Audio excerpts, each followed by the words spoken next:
Sahabat Dhamma, dalam hidup sudah pasti kita akan merasakan bahagia dan penderitaan.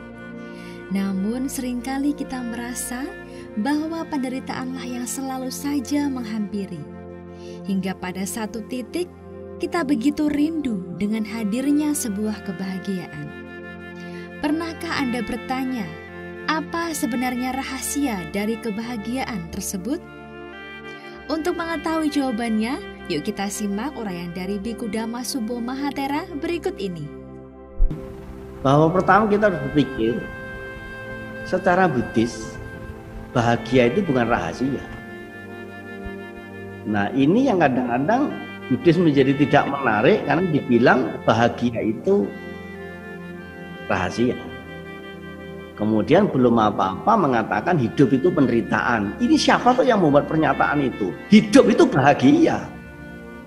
Jangan ngomong dulu hidup itu penderitaan. Dulu Acan Bram juga nggak setuju loh. Hidup itu penderitaan, hidup itu menderita, itu nggak setuju. Hidup itu penuh dosa, itu nggak setuju. Hidup itu bahagia. Itu yang pertama. Jadi sekali lagi, bahagia itu bukan rahasia. Hidup itu adalah bahagia. Kalau sampai hidup merasa tidak bahagia, berarti yang salah pahamnya. Karena itu pahamnya harus dibenarkan.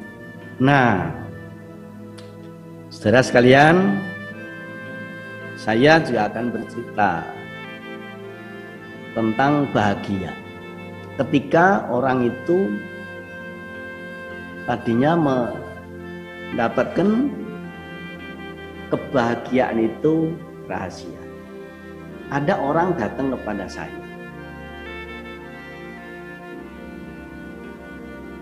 Lalu menanyakan apa tujuan Bante menjadi biku. Saya ditanya saya mempunyai target dalam kehidupan itu untuk mencapai sekurang-kurangnya atau 4 yang ingin saya capai. Yang pertama, saya ingin senang. Yang kedua, ingin bahagia. Yang ketiga, ingin tenang. Dan yang ketiga, ingin bebas. Jadi itulah yang menjadi tujuan dalam kehidupan adalah kesenangan, kebahagiaan, ketenangan, lalu kebebasan. Siapa tahu orang yang tidak ingin senang? Siapa tahu orang yang tidak ingin bahagia, tidak ingin tenang? Yang menjadi menarik, tidak banyak yang merinci bahwa kebahagiaan itu punya tahapan. Ternyata bahagia beda dengan senang. Senang bahagia beda dengan tenang. Nah, Sang Buddha itu sudah mencapai kesenangan, mencapai kebahagiaan, mencapai ketenangan, juga mencapai kebebasan.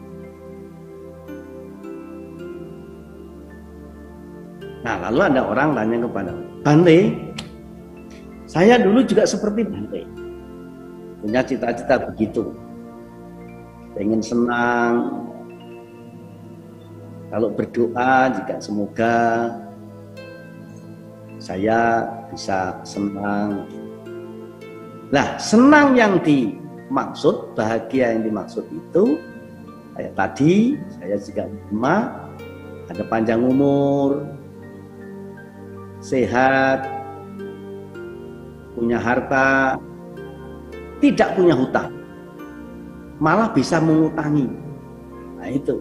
Jadi orang berdoa ya semoga panjang umur. Terkabul ternyata panjang umur tapi sakit-sakitan, lalu pengen sehat.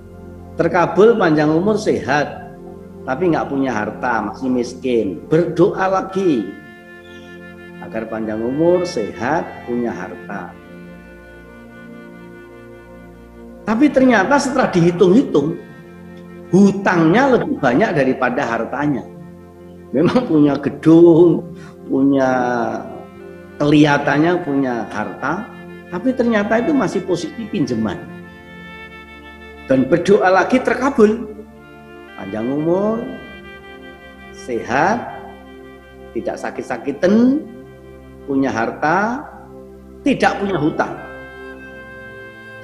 Malah bisa mengutangi banyak orang. Tapi masih datang kepada Bante, minta petunjuk bagaimana caranya bunuh diri yang enak. Oh, ini baru rahasia. Kalau bahagia itu bukan rahasia, jangan dikatakan rahasia, bahagia itu rahasia. Tapi kenapa semua sudah dicapai, masih minta petunjuk bagaimana caranya bunuh diri yang enak. Dan ini datang ke tempat saya jam 11 malam. Oh, satu Pak, rahasia yang Bapak belum pecahkan. Apa itu, Biku? Bapak belum bisa menggunakan hidupnya pada saat ini untuk membahagiakan orang lain. Demikianlah sahabat Dhamma, dari uraian Dhamma yang telah kita dengarkan bersama, bahwa secara Buddhis, bahagia itu bukanlah suatu rahasia. Hidup itu sesungguhnya adalah kebahagiaan. Jika hidup tidak bahagia, itu tandanya kita salah dalam memahami konsep bahagia itu sendiri. Jadi, mari bersama kita mengubah pemahaman kita tentang konsep bahagia dalam hidup ini, agar kita selalu bahagia dalam menjalani hidup ini. Semoga semua makhluk hidup berbahagia. Jangan lupa like, komen, subscribe, dan share sebagai Dhammadana agar manfaatnya dapat dirasakan oleh semuanya.